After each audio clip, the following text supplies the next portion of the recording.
Hello, my name is Jamie Christ, and I read the autobiography of Malcolm X this semester, and I'm here to give you a little presentation on it.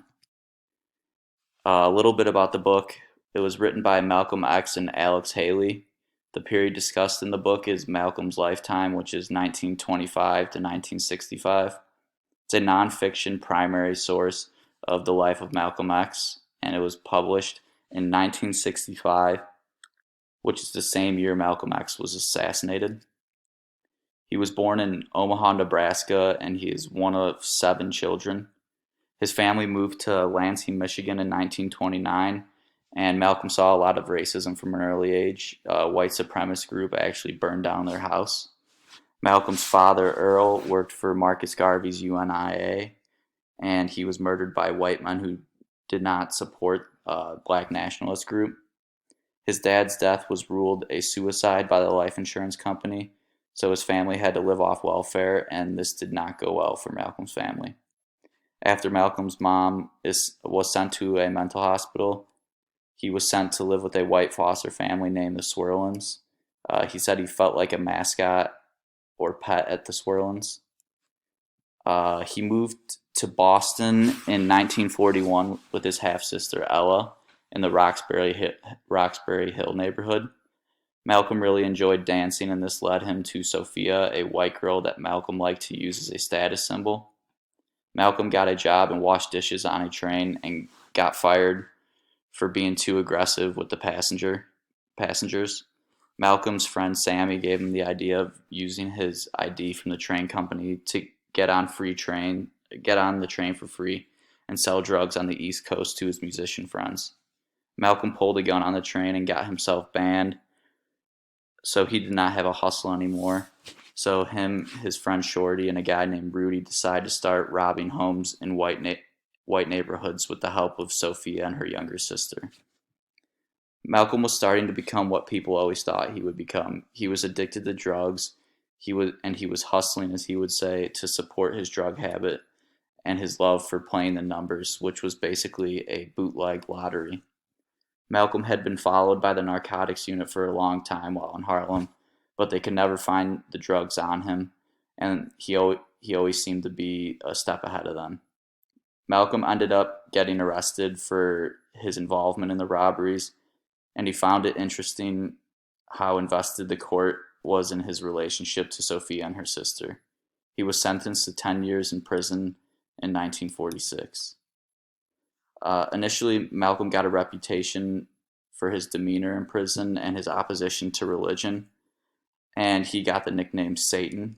Malcolm heard about Islam from his family and his brother Reginald, and Reginald was very invested in getting Malcolm to join the Nation of Islam, specifically the Elijah Muhammad's version of Islam.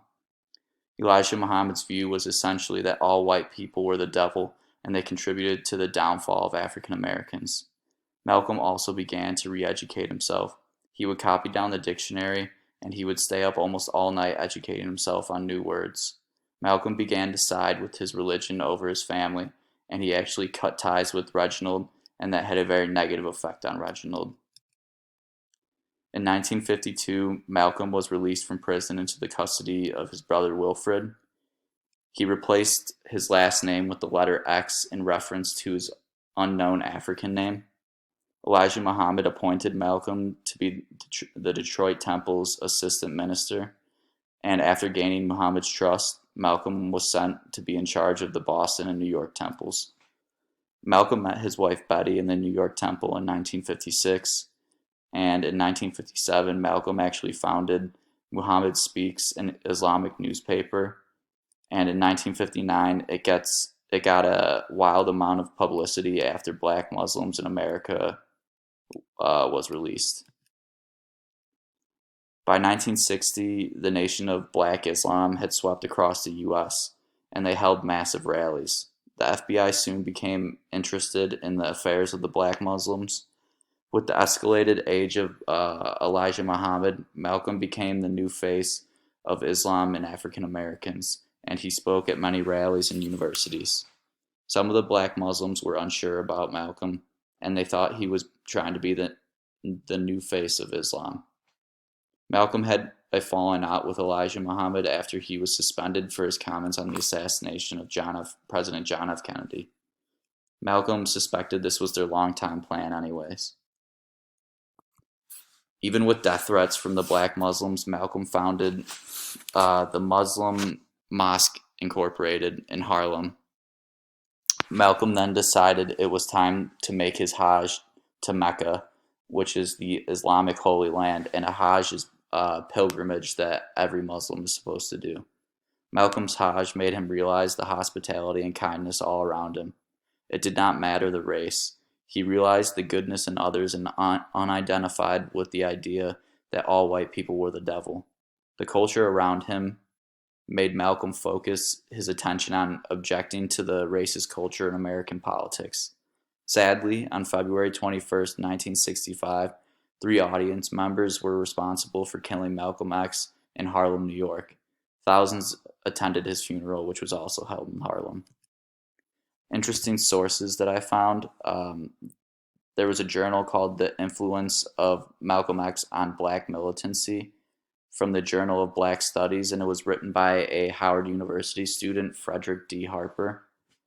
This is a quote from Harper that said, Malcolm X said aloud those things Negroes had been saying among themselves. He even said those things Negroes had been afraid to say to each other. His clear, uncomplicated words cut through the chains of black minds like a blowtorch. In this article, Harper wrote about Malcolm X's relationship and ideas on Islam, and he also gave a description of the life of Malcolm X. Before starting the book, I also went to malcolmx.com to learn a little bit about his life because I did not have very much previous knowledge of Malcolm X. The website gave a good description of the life of Malcolm X and was pretty spot on with the details Malcolm gave in his autobiography. It gave me a good look into what I was going to be reading, and it equipped myself with some knowledge on Malcolm X before reading. There were lots of connections between class and the autobiography of Malcolm X. The book ranged throughout the entire life of Malcolm X, so it related to around 40 years of what we had learned in class this semester. Malcolm's family was living off welfare during the Great Depression. He avoided the draft of World War II by saying he wanted to lead Southern blacks and murder Southern white people. He made headlines with his comments on the assassination of President John F. Kennedy. Malcolm was obviously very involved in the civil rights movement. Malcolm actually initially did not like the idea of integration. He was opposed to the idea of living in a society with white men, and he wanted all African Americans to be sent back to Africa.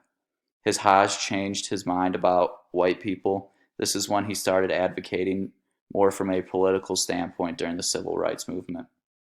As we can see, Malcolm X helped lead the charge in the civil rights movement. He for sure died much too early. Who knows, maybe if he had been alive for longer, we would be even closer to our goal of a fair and equal society for everyone. Thank you.